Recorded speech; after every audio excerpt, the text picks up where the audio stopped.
If you are thinking of hiring someone, whether it be a team member to actually come on as a staff member for your business, or if you are looking at hiring on a contractor, I've got some red flags. I think that these tips that I'm going to share with you are going to help you avoid a lot of frustration and a lot of turnover, and you'll start to get the results that you're looking for. Hey guys, if you're new here, I'm Andrea, the BU Boss. Let's talk about these red flags that can occur that you might be missing when you're thinking about hiring on a contractor or building out your team. I've worked with a lot of CEOs, executives who are concerned about the turnover, concerned about making sure they get the right people to help them in their business. And there are a lot of things that go into it. I do believe in creating a brand culture for your business, and we talk about all of that inside my program. But today I want to talk about these 3 red flags that you may notice if you do these things correctly that I'm going to share with you. Before you get started with your hiring process, I do believe that you should do 2 things. The first thing is, when you find a prospect or a potential candidate to hire for your business or a contractor to do work for your business, the first thing you should do is get on the phone with them or get on a Zoom call with them and have a select number of questions that qualify them to move forward to the next step that I'm going to share with you. These questions are amazing, and they are so helpful in being more discerning in who you choose to move forward. Our time is valuable. When we're CEOs, we do not have time to fool around with people who aren't going to be right for our business. And how many times have you wanted to fire contractors mid-project, but you need them to finish the project, but you wish to God that you had not hired them in the first place, or they're causing you so much stress? Dr. Phil said it best: when you marry for money, you will earn every penny. And I think that that same thing holds true when you are hiring someone or when you are bringing on a prospective customer. Whole nother subject. It still rings true.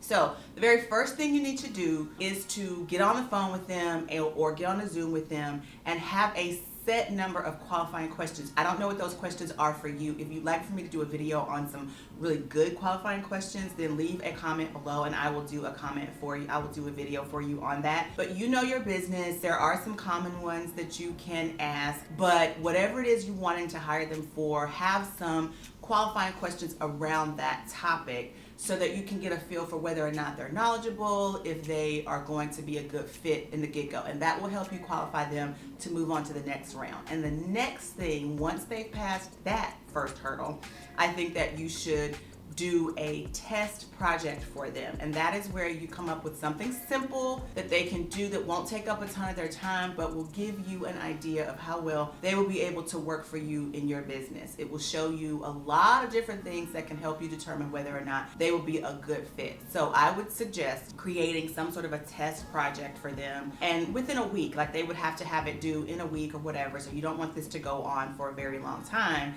but you want to create some sort of a small test for them so that you can look at their skill set, see how they operate with a lot of different areas. Now, after you've done this, in the process, in the middle of this test project that you're giving them, here are 3 red flags that I think you should look out for.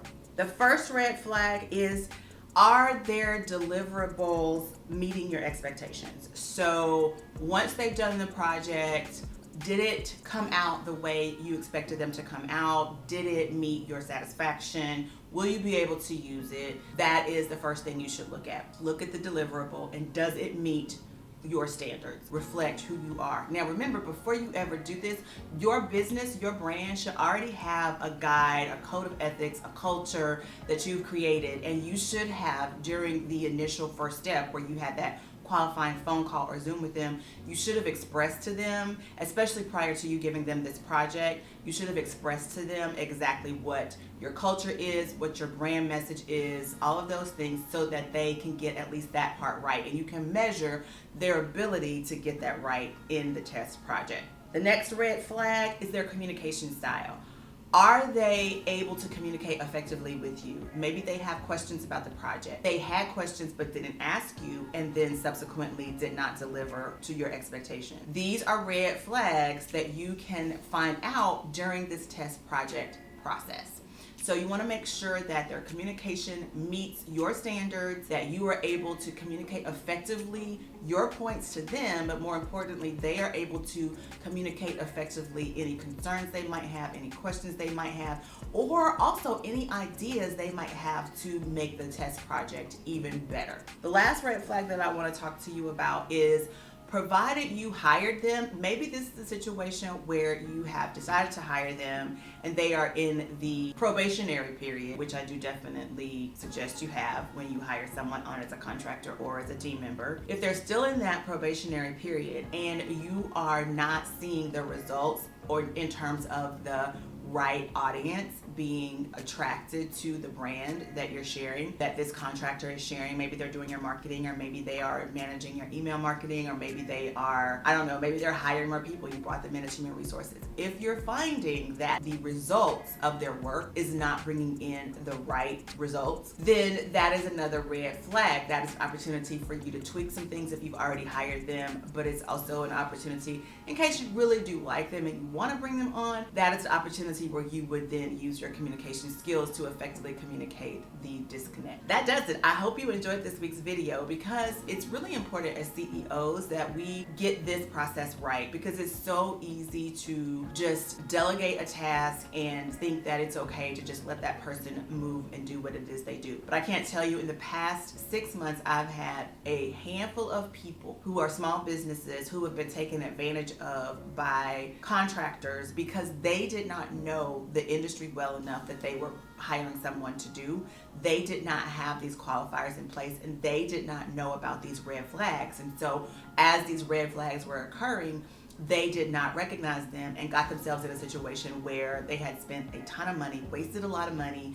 They had not gotten the results that they wanted, and they were all around just unsatisfied with the process. And I want to help you guys avoid that as you begin to build your business, grow your team, and start hiring contractors. It is very important, I believe, for you to have that initial conversation via telephone or Zoom or some sort of digital video conferencing process. Also, beyond that, once you've decided on the candidates, give them a task that lasts about a week that you can really score them on to determine if they are going to be able to get the job done to your satisfaction. But that also gives you the opportunity to look at these red flags to see if they are presenting themselves, and you can address them early on before you make the decision to hire them. Thank you so much for watching this week. Listen, I am about to launch an amazing program that's going to help you with a lot of these things. Being a CEO is more than just owning the business. It is about learning how to operate from a high level, creating systems and processes, and being able to manage people and be the leader. And that